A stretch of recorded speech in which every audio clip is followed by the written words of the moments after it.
যখন শ্যুটটা অলরেডি শুরু হয়ে গেছে, ম্যাগি যখন অন্য শর্টগুলো নিচ্ছে, মানে শ্যুটের ব্যাগে আমি ওকে শেখাচ্ছিলাম, আর ও কিন্তু ব্যাকে শিখে সঙ্গে সঙ্গে করেছে। মানে এরকম না খুব রিহার্সেল করেছে বা কোনো রিহার্সেলই হয়নি, মানে ডান্সার্সদের রিহার্সেল হয়েছে, বাট কৌশানীর কোনো রিহার্সেল।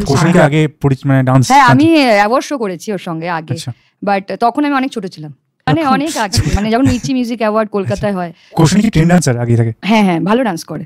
এটা কতদিন লেগেছে শুট করতে? টাকা দিয়ে দাও।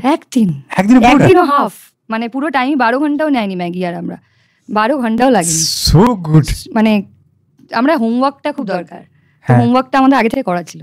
মানে এমনকি রোদের মধ্যে আমাকে ম্যাগি বারবার রিহার্সেল করা ছিল, যেহেতু আর্টিস্টেরটা আমি করছিলাম, আর্টিস্টের করে মানে রিহার্সেল আমি করি, তো ক্যামেরায় অ্যান্ড অল ওই রোদের মধ্যে দাঁড়িয়ে তুই হাসে কর, তুই হাসে যা আলাম ভাই, এরকম করে বলতাম আমি, ভাই मैं কালি হয়ে যাই, আমার তো এটা টেনশন, কালো হয়ে যাচ্ছে। তো বলে নি তুঝে তো করনাই পড়েগা, তুই যা তুই কর। তো সব রিহার্সেল অ্যান্ড টেকনিক্যালি আমরা অনেক আগে করে নিয়েছিলাম, ওই জন্য শ্যুটটা করতে বেশিক্ষণ টাইম লাগেনি।